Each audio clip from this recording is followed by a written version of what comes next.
From Interfaith Alliance, this is State of Belief Radio. I'm Alliance President Reverend Paul Raushenbush, broadcasting this week from New York City. Officials in Arizona are now stepping up security after describing instances in which vigilantes, their word, were seen loitering around ballot boxes. A voter reported that people took pictures of them and their license plate. New threats of political violence and voter intimidation in this year's midterm. As we head into the midterms, we are witnessing efforts around the country at voter intimidation and suppression.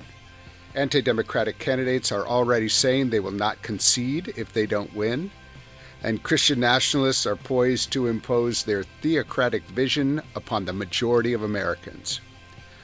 Fortunately, Americans from a constellation of faith traditions and no faith traditions, as well as different political backgrounds, are pushing back and defending our democracy. We will be speaking to one of the brightest lights among this group, Dr. Barbara Williams Skinner, who has long provided inspiring leadership in congregations across the country as well as in the halls of Congress. She is the CEO of the Skinner Leadership Institute, and she will be with us to discuss the work she is doing to help save our democracy. We are in a spiritual battle, and they're using these weaponized terms now, just like they use the term conspiracy theory and all these other terms, this new one, Christian nationalist. Faith-associated groups are engaged in the upcoming elections on all sides, and as deeply as in any time in recent memory. We have Christian nationalists with a van touring around baptizing people, while they are being followed by an interfaith group saying no thank you. Religion News Service national reporter Jack Jenkins is an astute observer of this kind of activism, and he'll be back with us to share some of what he's been reporting on in this midterm election.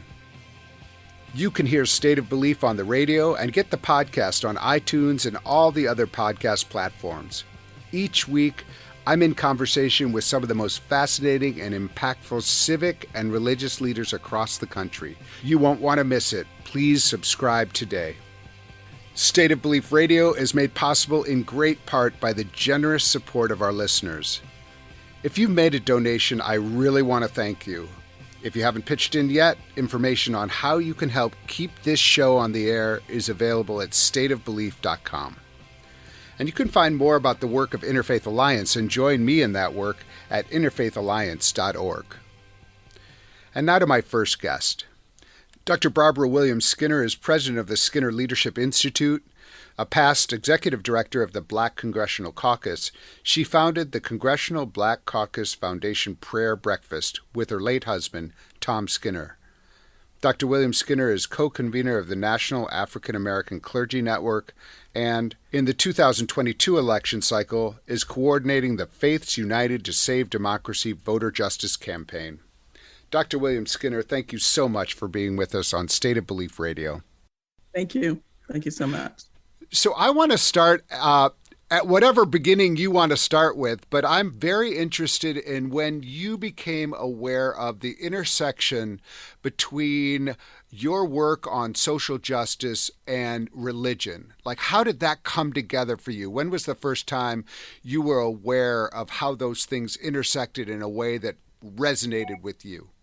Well, it's just a weird connection in every way. I grew up with a praying mother, but I was an agnostic all through college and into my early adulthood, even to the time of working on Capitol Hill. So social justice was in my DNA. And I'd go with my mother to pass out, literature to people to help serve in the soup kitchen, even though we were very poor and whatever. But so I always had a sense that the best way to be fully human is to help others who are in need. Okay, so that was never an issue. But the intersection probably came when I met Tom Skinner and heard for the first time in 1979 when he spoke in Washington, D.C. about Jesus. I never heard about a personal relationship with Jesus because I left church when I was 11 and a half, just, on a resignation from my church from my mother in a letter written to her at 11 and a half. So I never came back until I met Tom and sat in the back just in case something stupid was said. I could just slip right out.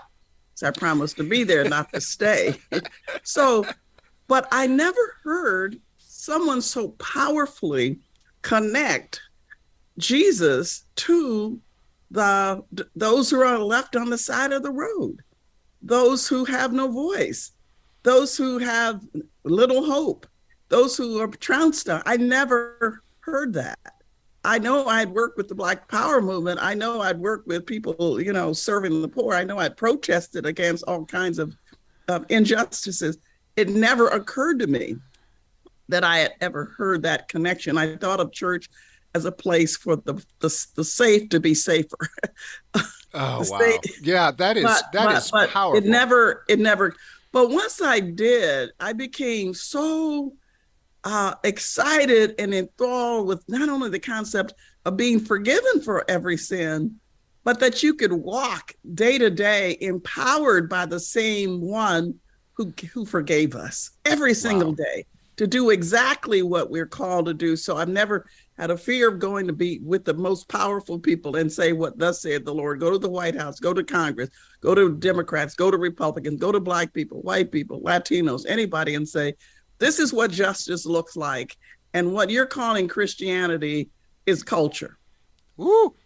Okay, so could we just back up one, because we talked about Tom Skinner. Can you just say a word about him and who he was in your life and who he was in the nation's life? Yeah, Tom Skinner was probably one of the most profound messengers of the gospel in the 20th century. He was a gang leader from Harlem turned messenger of Jesus. And he became the one voice among evangelicals that they heard about this gospel of Jesus caring for the poor. He probably raised up a lot of white evangelicals' children, even though they rejected him. There's schools now, the evangelical schools, that if I name the name, you would know all of them, where he spoke only once because they said, why don't you just speak the gospel? And he said, well, that is the gospel, to talk about loving your neighbor as yourself, whatever my neighbor looks like, or, caring for the least of these. So he got actually disinvited from a lot of places. That's the man I met and married. Talk a little bit about the work that you both did in Congress. Well, I was working for the Congressional Black Caucus in the days of Shirley Chisholm and Barbara Jordan, who were my sheroes, my bosses, my mentors. Tom was then chaplain for the Washington Redskins. That was the name then, when they knew how to win. He was chaplain for them, the New York Yankees, the Jets, the Mets. that was shade on so many levels, but good for you. It was true shade, okay, because we went to the Super Bowl twice, and I think they don't even know what the Super Bowl is. But the issue is that Tom and I decided to join our shared fields and spaces together, and began to go to meet with members of Congress, Democrats and Republicans, and just share the gospel, pray with and for them, which I continue to do today, because we believe that's what God had called us to do. We started the Congressional Black Caucus prayer breakfast when it was like a legislative policy and party weekend with 50 people. And it ended up being more like 3,000. So we always felt that you should take the gospel to the streets. Because I was unchurched, basically, growing up, it never occurred to me that I need to be shut in four walls to share Jesus. Mm-hmm. And Tom, of course, was out there all of the time. So it was a great marriage. It's an extraordinary story.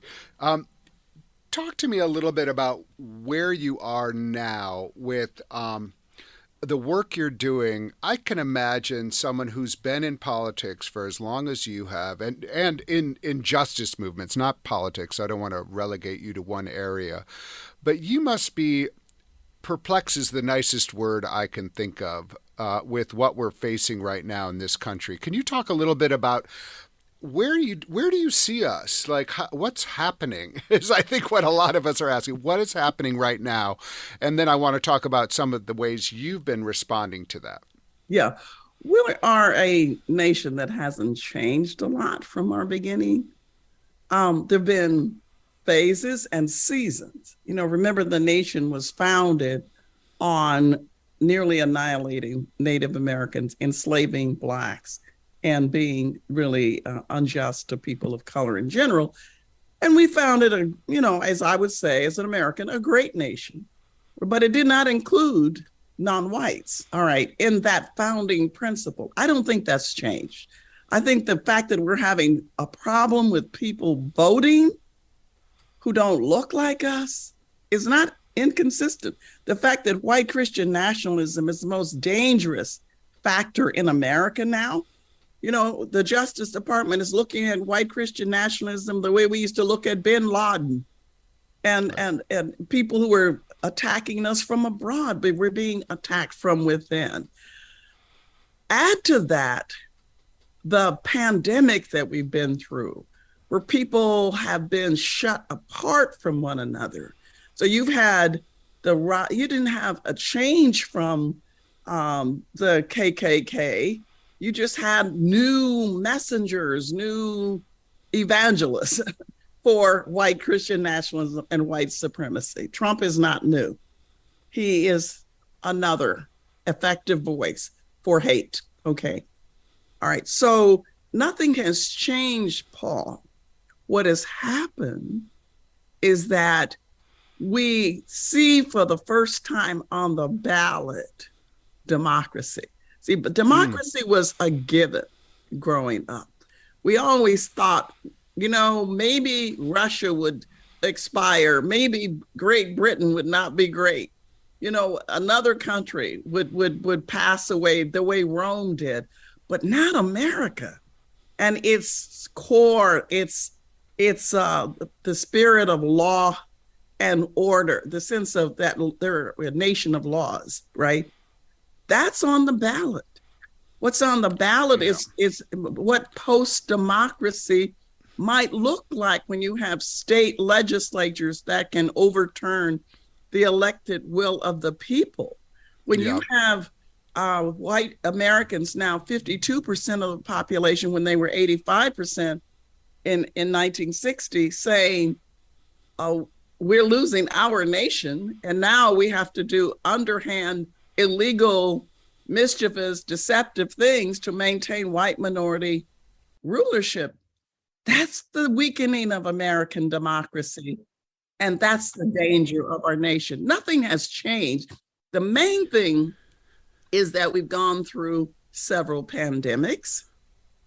And I'm going to add the pandemic of democracy, a health, an economic, a racial pandemic, and now the fourth pandemic, the pandemic of a democracy on the ropes.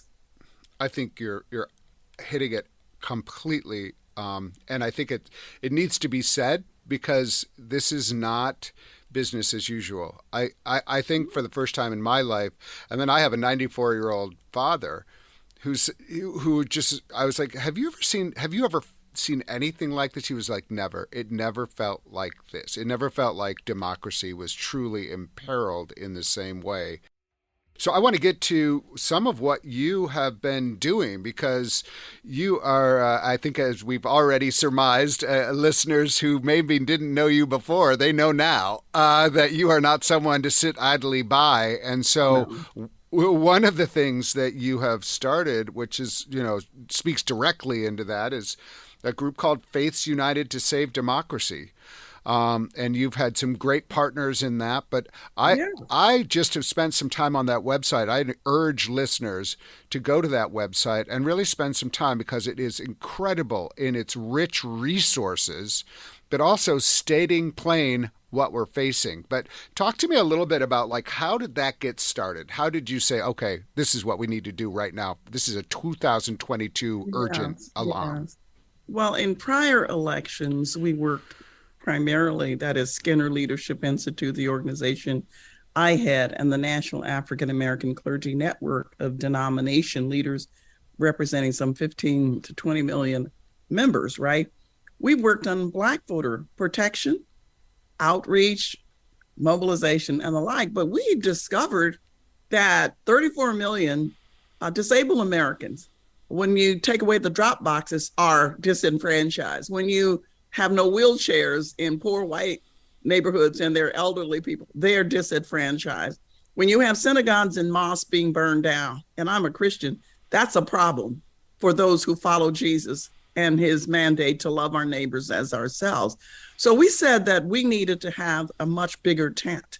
And so Faith United to Save Democracy is nonpartisan, multi-faith, race, and generation, and is focused on simply protecting the right, what John Lewis called a precious, almost sacred right to vote. That's what it is. And we're in 10 states. If people will go to turnoutsunday, that's one word, .com, turnoutsunday.com, you'll see the states. We have almost 700 poll chaplains that we have organized to date. Could you say a little bit what a poll chaplain is? A poll chaplain is a faith leader standing in the spirit of God for the vulnerable, to say this person has a right to vote in Alabama, in Arizona, in Texas, in North Carolina, in Ohio. And not only am I going to stand there in my sacred attire and say, you know, in the name of the God I serve, this person has a right, and I'm going to stand here and be protective of them, but I'm also going to be connected to a hotline of lawyers. So if they have legitimate practical question, I'm also going to help them. So we've done all the month of October of trainings. We had one last night of 200, probably more whites than blacks, middle class white people who are saying, yes, I want to be in a country that's inclusive. I want to be in a country that protects all rights. And so I'm the most hopeful person today. Other people might be depressed. I think you get depressed when you're not doing anything. I think when you watch preach, the news, preach. Yes. Watch the news, and you sitting in there saying, yeah, our country's going to hell in a handbasket. No, it's not. People are looking for a way to be together. They're looking for the alternative. They know we're slowly becoming, not by anybody's machination, a multiracial society. That's not against anybody. No. That is the nation, a richer nation that we are becoming. So Faith United to Save Democracy, we've done voter education. We've been at this since last June. And we have just helped people to see, look, this is your right. You need to protect it. It's not a given. It's not, It doesn't have to be here forever if you don't protect it. And so I'm thrilled with the young people, older people, people of all backgrounds who are learning to talk to one another. Amazingly, last night we had Christians, Jews, and Quakers, as well as imams and Muslims on the line. We haven't quite learned how to say interfaith. We're not learned how to say there's a space for all of us. So there are more Christians in our coalition. They think everybody's Christian. I'm reminding them we can't make it without. And I know your background is partly Jewish. We can't make it without all of our brothers and sisters. I'm not applauding myself because we are barely at the iceberg of getting people to realize I need to understand my Asian brothers and sisters. They're not my enemy. The whites are not my enemy. The enemy is hate. The enemy is injustice. The enemy is a society where everyone does not matter, where we're not all made in the image of God. That's the enemy that we should all be fighting. Yeah, I appreciate that so much. And I really want to underscore what you said, which is like, we can scroll Twitter, we can just, be angry and angry.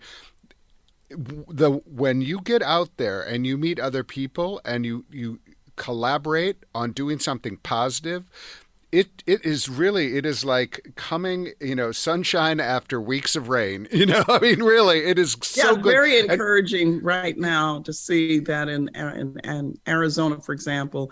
It would be heartbreaking if I could say this story without poll chaplain, but because we have poll chaplain, we're not afraid when we see people brandishing guns in Phoenix and other places. That is happening today, as you and I are speaking right now. But our poll chaplain had de-escalation training for an hour last night. They understand how to deal with conflict nonviolently. And so they're going in that spirit of peacekeeping, right? And so I believe that our nation is going to be better when people make a decision between you want to be in a nation where only a few people have all citizenship rights and where the rest of people are stomped on, or do you want to be in a nation where everybody's valued, everybody counts, everybody matters, everybody has a voice? And I believe we have that option before us in the name of our God.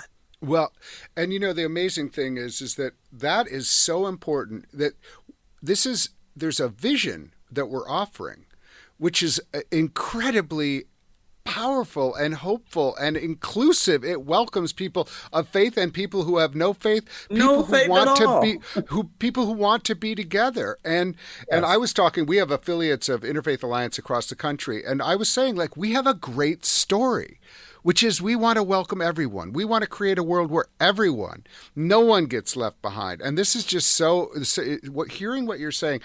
First of all, the midterms will pass. We'll see what happens with that, but is Faiths United to Save Democracy going to continue, or is this a one-off? Okay. It has to continue. It has to continue. It has to continue. I'm so glad to hear you say that, because I want to encourage people who are listening. Please go to turnoutsunday.com. Yes, .com. Turnoutsunday.com. Sign up. Tell me about what it takes to be a poll chaplain. I know there's lots of ways to get involved. So people do not have to be ordained. No, they can be any faith tradition. They don't have to be the pastor. They can be a Sunday school teacher. We don't care. They're people who just care about protecting the vulnerable. Right. Yeah. We ask that they wear a sacred attire. That could be a stole. It could be a stole. It could be a collar. It could be whatever, but it's not required. They will have ID. We have a makeup poll chaplain training on this coming Tuesday, 6 to 7 on November 1st. We'll send out notices on that. It'll be posted on our website. All they have to do is sign up for if they want to go Alabama, Arizona, Georgia, Florida, Michigan, North Carolina, Ohio, Pennsylvania, Texas, Wisconsin. That's a big part of the nation. That is a big part of the nation. So they have an opportunity to go to one of the cities in that state where the need is greatest. If you're middle class, do not sit in your middle class neighborhood because your vote is not obstructed, right? Middle class people like me, we have lawyers. We know how to protect ourselves. You don't want to go to a black middle class neighborhood. Or a Hispanic middle. We have to go where people have the greatest need. It's usually poor and lower income. So I'm asking people to get out of their comfort zone and go where they're assigned. It's only for 3 hours. It's not all day. Yeah. And we give them a kit to take with them, a poll chaplain training kit. They take that. They have special numbers. We have a call number if they don't know their assignment. And we really have covered them. You're together. Listen, and this is what I do want to say is that it may be that people didn't get a chance to be with you this time, but there's a next time. And I have a feeling that you're in 10 states now. My guess is that there are many states who would love to have this because I can see why those states were chosen, but this is needed everywhere. And so I just want to applaud everything you're doing. And I just wonder, if you can send us out with some good, you've already given us hope and you've already given us something we can do, but let me ask you, that tricky question, but in 10 years, if you can imagine a future in 10 years, what would our democracy look like? What would America, the United States, look like in 10 years? If we can really all take this moment of crisis, because I think it is a crisis, and go into it directly and do what needs to be done, what does America look like in 10 years? So the word crisis, we know, has the opposite side, which is opportunity. I think we have the opportunity to get out of our comfort zone wherever we live and begin to connect with people outside of our comfort zone. All of us, I don't care if you live in an all-white community, if you live in an all-black community, you have a way of connecting in a comfortable way, right? Through relationships you have in your own city to say, where are people meeting across these borders? Then I can go and learn and they can learn from me, right? So I think I would see in America in 10 years where the intersection of race in politics means and religion means that we are in each other's lives. That you will see, whether we're on Zoom or whether we're face to face, there'll be more groups like Faiths United to Save Democracy, more interfaith, multiracial, and multi-generation organization where we're literally learning from one another. We understand we don't know each other, we're learning each other. I tell people Faiths United is not perfect. We're learning each other. We haven't been together since the Civil Rights Movement as a diverse coalition. So I sense that can happen. I think we're going to be providing more teaching tools to people about how to relate. What do other cultures look and feel like? What are the opportunities we have to be together during special events or holidays? For example, I have to think about, I have a Super Bowl party every year, right? I make sure that it doesn't look like me, all of it, right?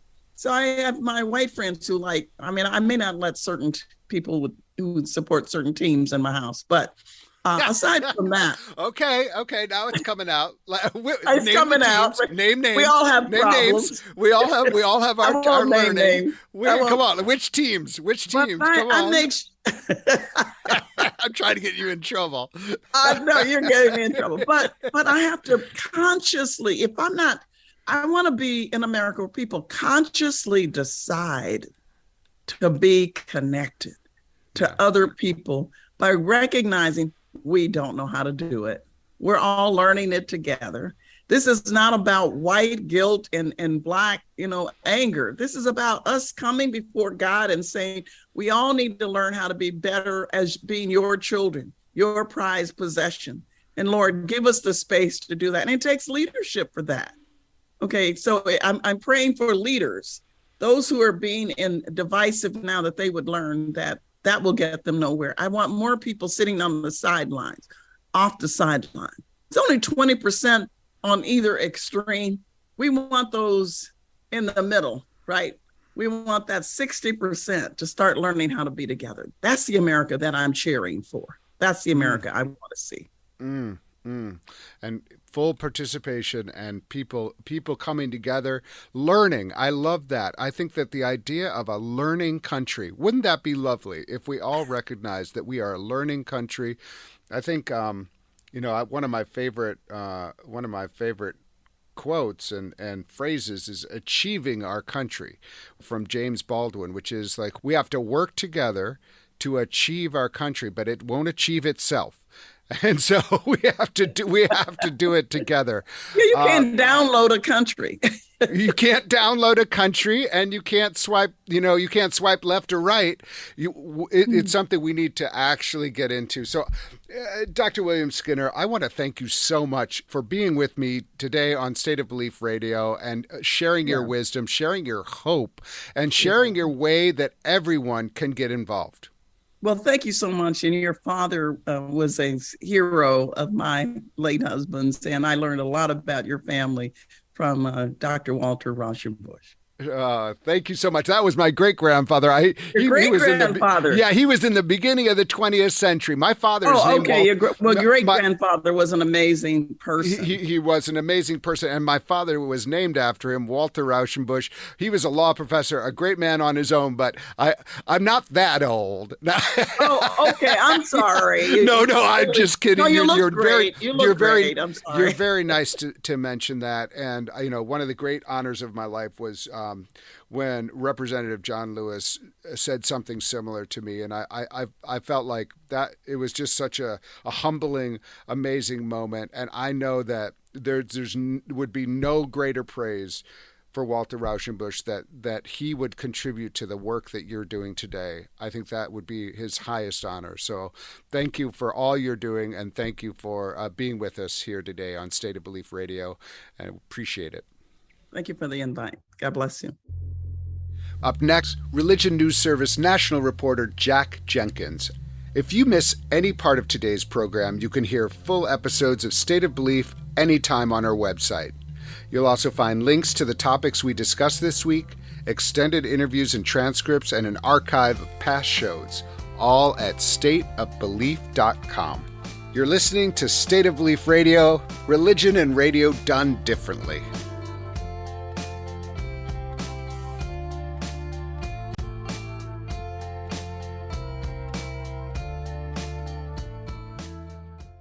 Jack Jenkins is an award-winning national reporter at Religion News Service, a keen observer of the interplay between American religion and American politics. Welcome to the show, Jack. Thanks so much for having me. You have been writing about something that many people are talking about right now, which is Christian nationalism. You are perhaps the first reporter that I really watched take this up. And so kudos to you and all the work you've done in it. I'm going to ask you the million, billion, $trillion question. How do you define Christian nationalism? So I actually use a fairly broad definition. And I'll explain that in a second. My working definition is those who believe that America was founded as a Christian nation, and more importantly, that it either has deviated from that Christian founding and needs to return to it, or that it just needs to remain a Christian nation. And I think that second part is even more important than the historical one, because it's kind of the call to action for Christian nationalists. Right. And the reason I use that broad definition is that there's a bunch of Christian nationalisms underneath that broad definition. Say a little bit more about that. How can you delineate any of the nationalisms that you're observing right now? Sure. I mean, there are certainly some hardline extremist positions. I should note that in the aftermath of January 6th, we've seen a lot of right-wing extremists actually kind of, really take on Christian nationalism as a cause. And they were actually some of the first to start using it as an identity for themselves, identifying as Christian nationalists. These are people like Nick Fuentes, a white nationalist, head of the group in America First. He is called for something that he describes, Catholic Taliban rule. He actually has a Catholic bent on his Christian nationalism. Andrew Torba, the head of the right-wing social media website Gab, who's known for sharing anti-Semitic messages and whatnot. He's written a whole book on this topic. And, those kind of are more draconian, these different visions for Christian nationalism about, the idea of really kind of pushing a specific kind of rule on other people. Torba's is actually even Christian statism. He's actually willing to, he thinks it could work differently in different states, but it's still this idea that you would pass laws to champion a specific form of Christianity. You also kind of have the iterations expressed by people like Doug Mastriano, the gubernatorial candidate in Pennsylvania. That was a form of Christian nationalism that got really popular in the aftermath of January 6th among those some on the right that kind of fused anti-vaccine, anti-lockdown, anti-mask sentiment with Christian nationalism. That's actually how Doug Mastriano kind of got a following in that state. He was really involved in that movement last year and the year before. And it was through those networks that he kind of, you lifted up this version of Christian nationalism that simultaneously harkens back to older versions, like the older religious right, their understanding of history from the 80s and 90s, and then adds to it this sort of kind of pushback against the government, kind of anti-government sentiment, while simultaneously wanting to put themselves in government to pass different kinds of laws. Let's stick there for a second, because I think that, Mastriano is a really interesting, important example of how Christian nationalism has arrived at the ballot box this year. And we were talking to Rabbi Chopper, who is part of the Interfaith Alliance in Pennsylvania, and he has seen that Mastriano has biblical verses on his campaign posters, and the way that makes him feel as a non-Christian, and the way I'm sure many people, Christians and non-Christians alike, feel when the goal is to take power and impose a certain religious perspective on the rest of the population. And it's very interesting that they're kind of, maybe I misunderstood you. Are they adopting the Taliban as a role model? Is that? Did you say that? That is Nick Fuentes, to be fair, his ideology can be difficult to parse in general, but the phrase he used was Catholic Taliban rule. Okay. All right. Yeah. So that's a little creepy and scary. And so I wonder if if you can see other places where you see Christian nationalism as a really important part of the midterm elections. Where else can you see that showing up in your work and your reporting? Yeah, I think, what's interesting about Mastriano is that he kind of, he has rejected the term Christian nationalism, at least he did the last time he was speaking to some mainstream media a year or so ago. But he's kind of espousing this sort of idea, like he challenges the idea of a separation of church and state. He refers to it as a myth. And in a different interview went at length saying he doesn't think it exists. We see that in at least alluded to in other places, but he kind of like goes deep on this Christian nationalism culture, as it were. More often we see kind of allusions to it, kind of the way that Trump did, where, they'll make references to it. They will cater to certain communities, but they're not necessarily owning it the same way Mastriano did, right? So like Ron DeSantis, when he campaigns in Pennsylvania, or I believe in Ohio in particular, he talks about putting on the armor of God as an aspect of campaigning, which is just not necessarily a term that would have been used by Ron DeSantis 2 or 3, 4 or 5 years ago, but seems to be part of the rhetoric now. You have Carrie Lake in Arizona, who she compared the allegation, criticism of her and others to that, the allegations lobbed against Jesus, right? And some of these more vague allusions to faith, you could even find, comparisons to past Republican candidates. But in this particular midterm election, the fact that you have people like Marjorie Taylor Greene identifying as a Christian nationalist, beginning earlier this year, that is now part of the political discourse. And two, I think equally as interesting is, I wrote a story a couple months ago asking around 50 congressional Republicans what they thought and whether they had any response to Marjorie Taylor Greene's claim that the Republican Party should be the party of Christian nationalism, and wanted to see if they had any response, if they wanted to condemn that or reject that or embrace that. And only 2 responded, and neither of them refer to Christian nationalism by name. Both of those Republicans actually just said that they affirmed their belief in the separation of church and state, pushing back more on remarks from Representative Lauren Boebert, who had rejected the separation of church and state in the last few months as well. But all of that's now part of the conversation. So you see inflections of it in all these different races across the country. And Mastriano is the one that we point to often because he wears it on his sleeve. But if you listen to the rhetoric in a lot of states, it's coming up repeatedly. Yeah, that is, it's nowhere do we see this in a kind of fabulous, or not fabulous in the good way, but fabulousity, or I don't know what, just like a road show. Let me put it that way. In the Reawaken American Roadshow. And this is like high production value, including baptism, but it's really a political movement on wheels. And you've done a little bit of looking at that, I think. What are some impressions? How does that relate to the candidates across the country using this rhetoric, and how do you see it playing in?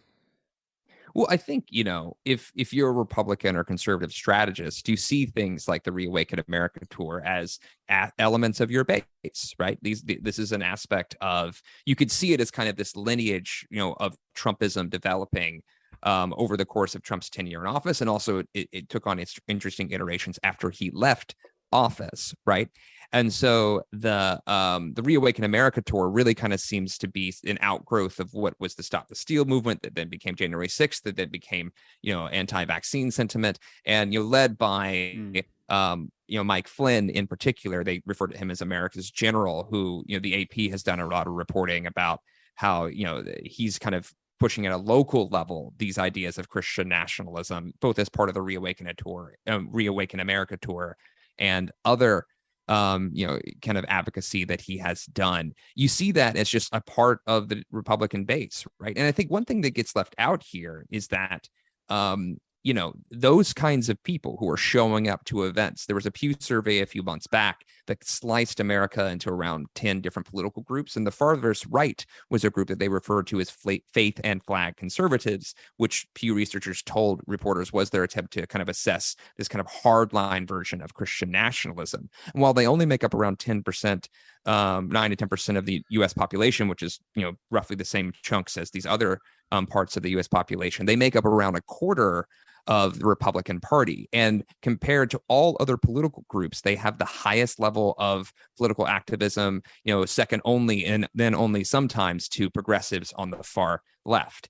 And so you put all that together and you see that this group of voters, this group of activated people, the kinds of people that are showing up at the Reawaken America tour, are likely to make up a disproportionate element of the Republican primary voters, or at least a group that punches above its weight. So it leads to people like Mastriano and others being the Republican candidate for these different races, because these are the folks who are showing up in a really big way. Yeah.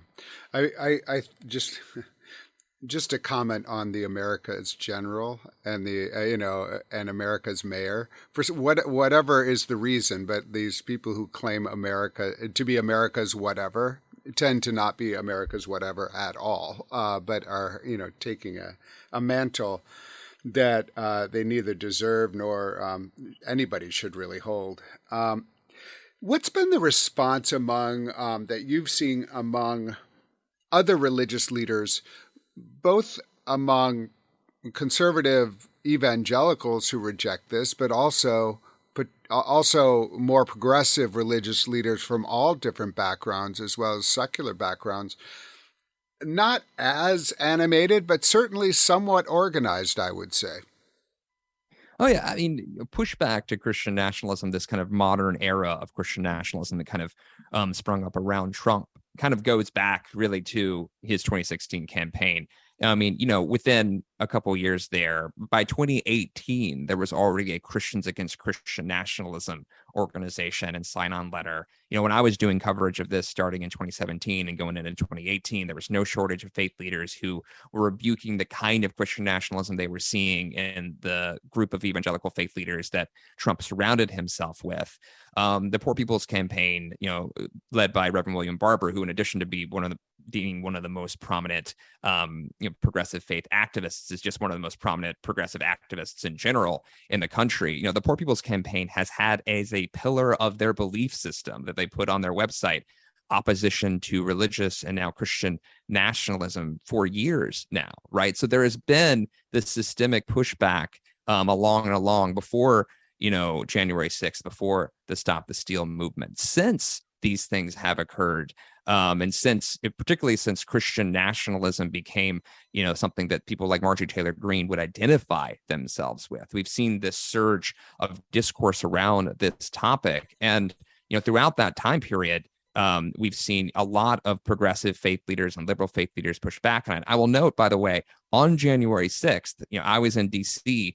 I wasn't at the Capitol. I was down the street, because one of the only in-person counter protests that day against what was, the rally that was going to happen that then led to the insurrection was actually a group of clergy that were gathered around a Black Lives Matter sign that had been destroyed by members of the group Proud Boys just a few weeks earlier. And that the fact that they were there, the fact that they were part of that demonstration, it speaks to the fact that these faith leaders have been pushing back on what they were calling by name at the time as Christian nationalism for a long time.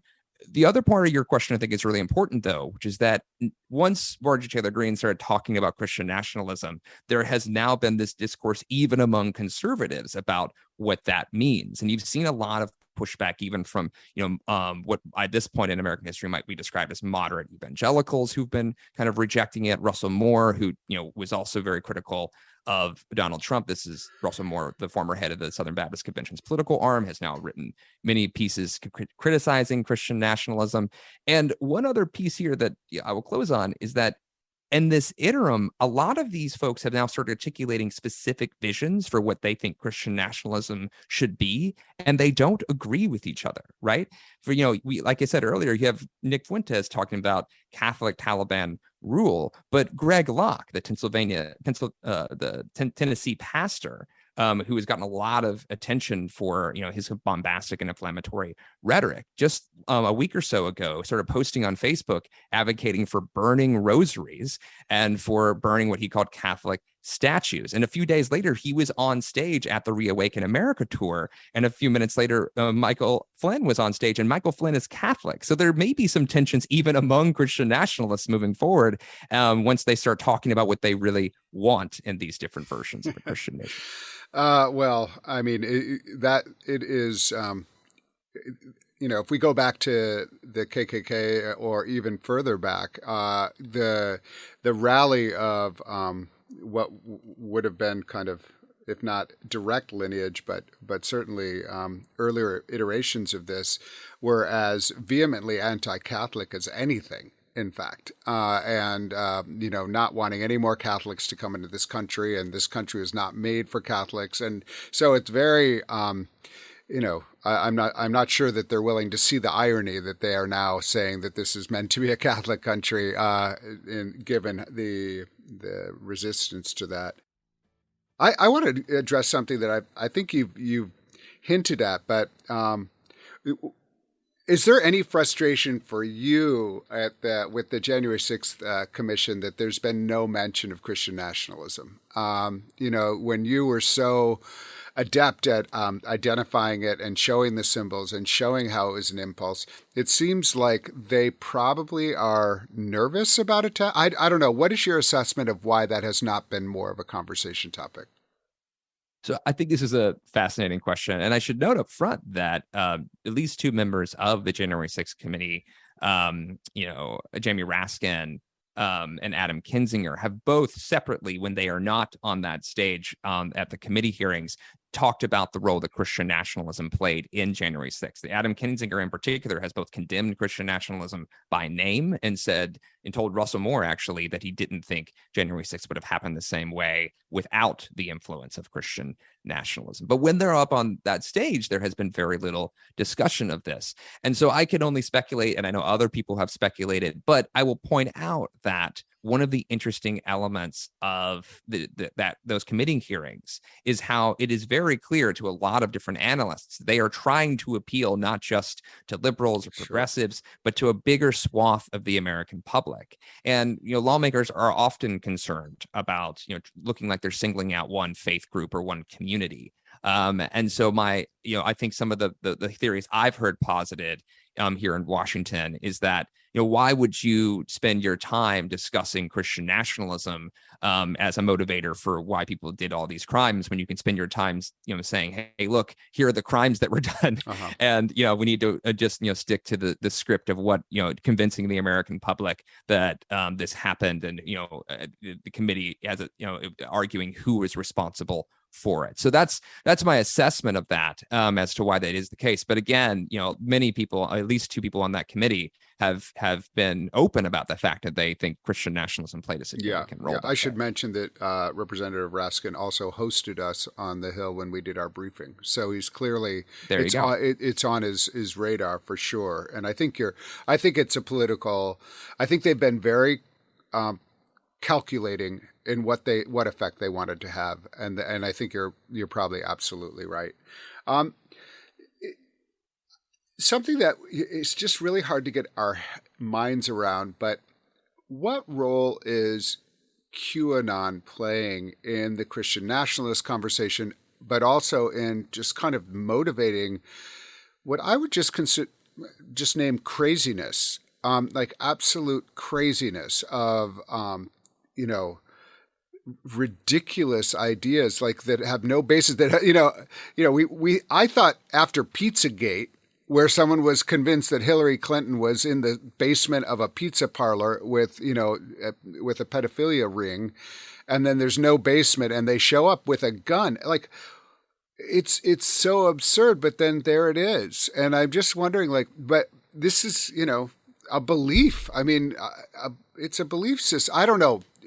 Break it down for me, because I have a really hard, I get a little apoplectic talking about it, but I think it has an outsized influence on the way we're addressing lots of issues right now.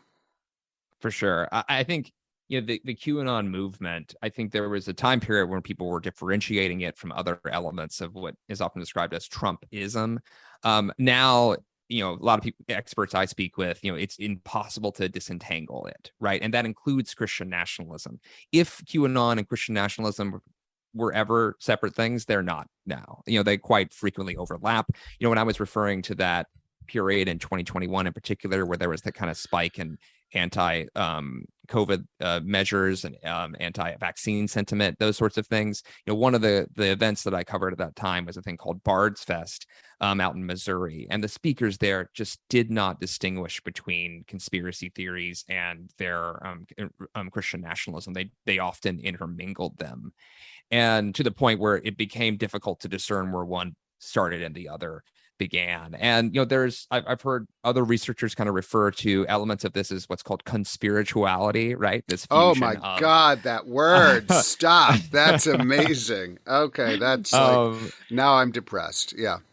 And I think for me, there's this symbolic moment on January 6th where you had Jacob Chansley, the self-appointed QAnon shaman or Q shaman, whose own religious beliefs are actually very complex. He had Norse symbols tattooed on his body. He often appeals to multiple different faith leaders at once.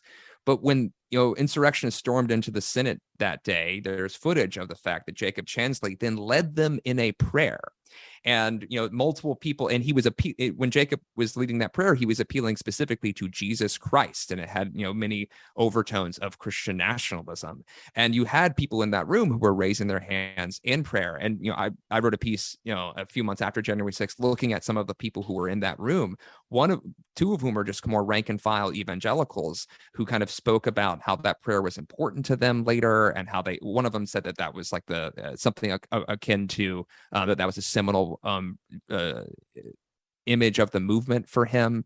And so the fact that the Q shaman was leading these more rank and file evangelicals in this prayer that kind of alluded to Christian nationalism, I think that says a lot about how these things have kind of come together. And things like the Reawaken America tour are kind of a testament to that, to how all the conspiracy theories and push back against all these erroneous claims about the 2020 election and appealing to this idea of a Christian nation will all happen in the same sentences sometimes. Yeah. Nothing like a shaman leading evangelicals in prayer to make your mind spin a little bit.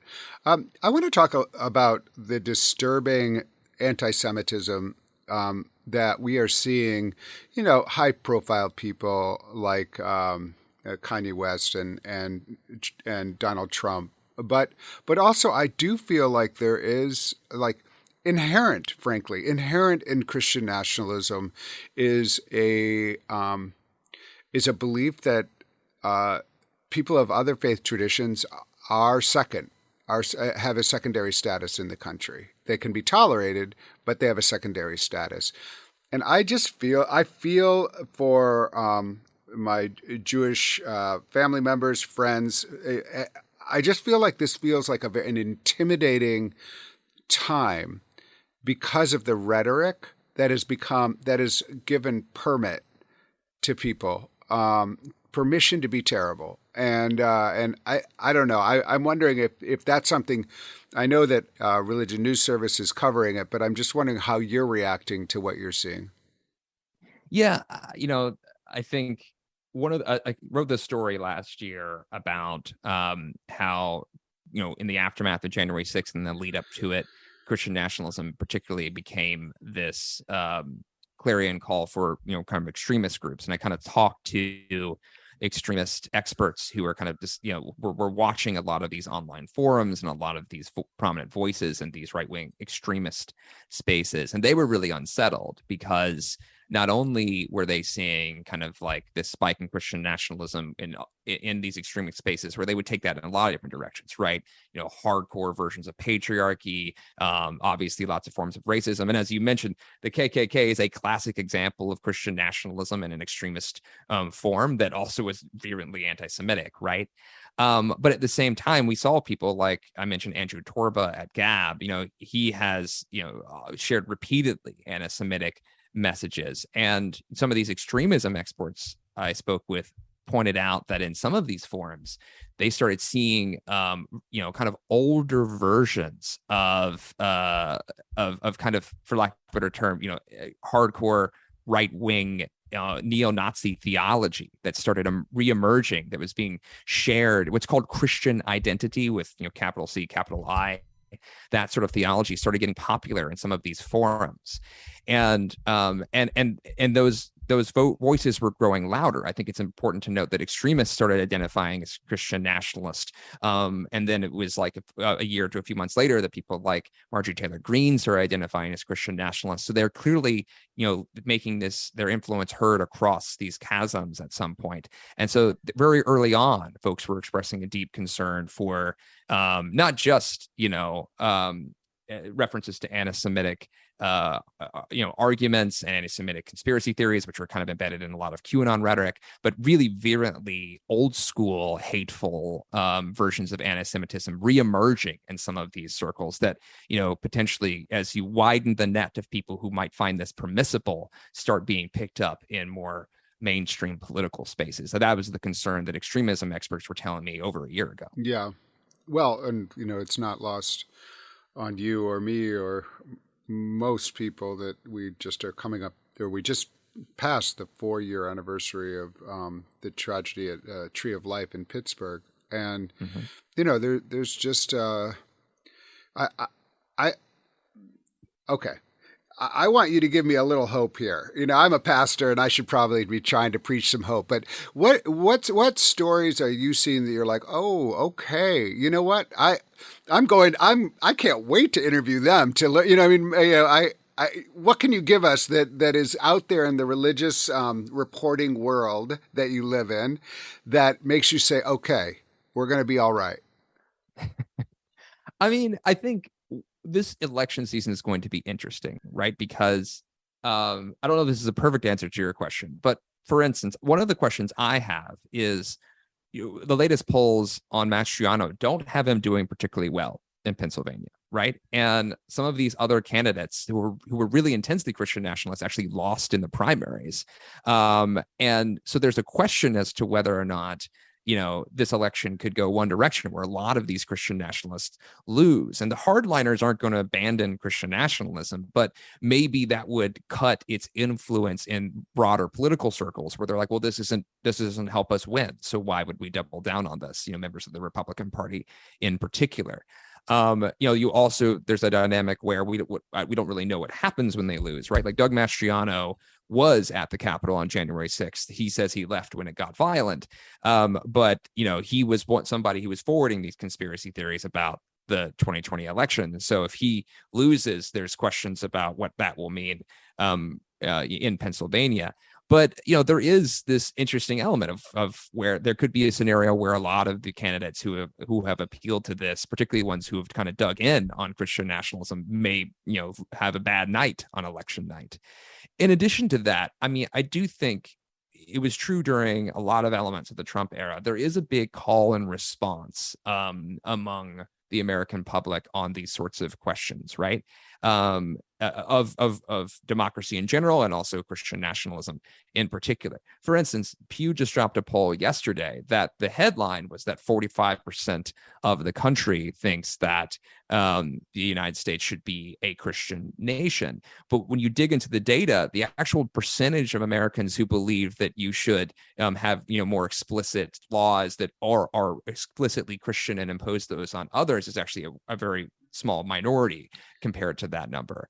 And so, when you actually look at the data here, the people who are really out front championing these kind of, hardline Christian national views don't seem to represent a massive group of people. And so if there are Americans who are disagreeing with Christian nationalism, I think it is still very much the case the majority on paper rejects these sentiments. The question is how people will respond on election day and in political activity in general moving forward, if they see this as a concern, if they will take movements, if they'll be part of movements to reject it. Yeah. I'll note that as you well know, there is no shortage of activists who have been pushing people to recognize this as a concern. Christian nationalism, like several other right-wing elements, it does seem to express some anti-democratic sentiment, and so raising the alarm about those sorts of concerns seems to have been a recurring theme in a lot of circles over the last 6 months in particular, and really the last few years. Yeah, well, that's certainly what we're focusing on at Interfaith Alliance right now, and feel very activated by it. Can you tell us, like, as we close out here, one story that just knocked your socks off recently about someone in the faith realm doing something that you just thought, wow, that is new. Like, I haven't reported on that before. This person is breaking some interesting new ground on how religion works in society. Is there anybody that comes to mind, or a group, or just a cool story? I mean, I want to get a sneak tidbit of something that you might be you're thinking about reporting on, or someone you came across in your work. Well, I'm loath to choose one. I will tell you, I do think it's interesting around election time, these stories of how there is no shortage of faith leaders and people of faith who are actively involved in the democratic process, not in a way that's trying to leverage their faith in other people, but just trying to like make sure that like the polling locations are safe, that people are able to get to the polls irrespective of who they vote for. This is one of those things that a lot, for instance, souls to the polls efforts that happen in a lot of Black Protestant churches. There is no shortage of things like that across the country happening right now as all these different states allow for early vote. And it's an interesting thing to recall every 2 to 4 years as a reporter, because these are how a lot of people get inspired to vote, how they feel safe to be able to vote, who drives elderly or folks who are disabled to polling locations, how people were cared for once they get there. It's just a constant story about how democracy works, that different faith institutions and groups, again, not pushing their specific theology or even politics on people, are trying to encourage people to participate in the process. And I'm just kind of always struck by that element. I will also say, as something I have found particularly interesting, on a very different topic, after the overturning of Roe v. Wade in earlier this summer, the number of faith voices that have always been there and have been a part of the abortion rights conversation for decades, suddenly rising to prominence and claiming theologies that they have been saying more quietly for decades now, and even filing lawsuits in recent weeks and months to say, actually, abortion restrictions and abortion bans infringe on my particular faith perspective, and here's centuries or millennia of theology to prove this is where I stand. Those stories are always really interesting to me, and I think others in the public, because they break our preconceived notions about what it means to be religious in America. And I think there's just stories like that throughout this year that have been really interesting to be reminded of. Yeah, thank you so much for those hopeful stories. You'll be delighted to know that the other person who's part of our radio show this week is Dr. Barbara Williams Skinner, who's working on Faith United to Save Democracy. And she was talking about poll chaplains and really, just getting people out there to help people feel safe. And so that's part of this program. And I love that you mentioned that. It is really important that there is a role for religion to play in democracy, in fact, in promoting democracy. That I think we had Fred Davey, Reverend Fred Davey, come on the other week, he said, like, we are made in the image of divine. To be able to choose is actually a sacred act. To be able to make a choice is a sacred act, and therefore the vote is sacred, echoing some words of Representative John Lewis. So we feel very fortunate. And I'll say also on the abortion, when I was growing up, My mother was the reason that we went to church. We went to a Presbyterian church in Madison, and my mother founded Planned Parenthood in Wisconsin. And she came at it from a very strong religious point of view. She was, my father was named Walter Raushenbush, so that, there's resonance there. But the reason we went to church was my mom, who was like, we're going to, you're going to get some learning. And I just remember her, like, those things were joined for her.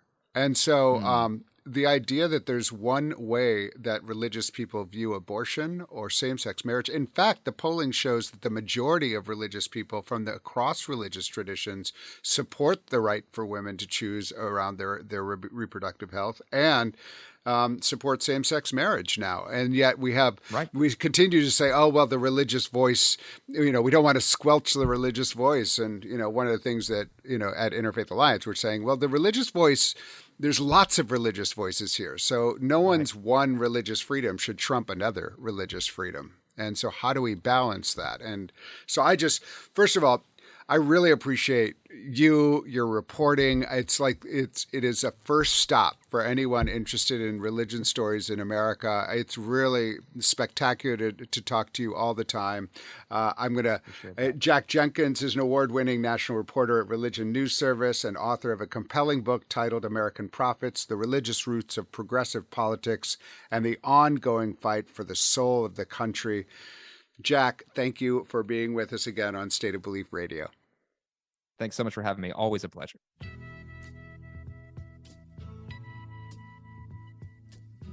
I'm afraid that's all the time we've got for this week's show.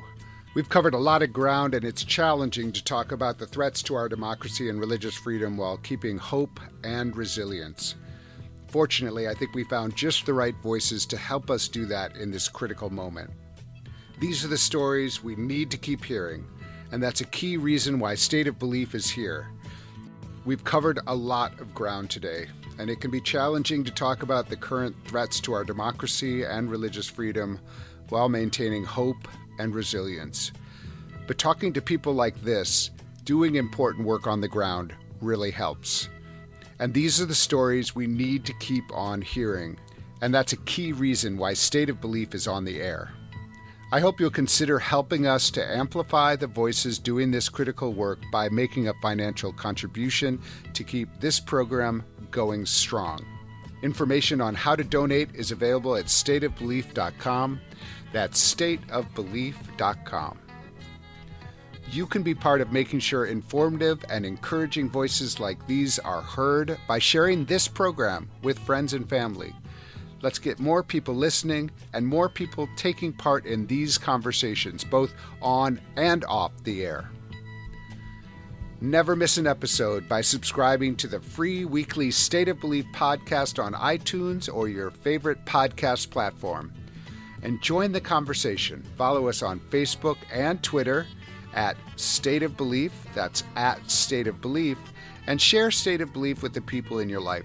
State of Belief is produced by Ray Kirstein and is a production of Interfaith Alliance. Become a member today at interfaithalliance.org.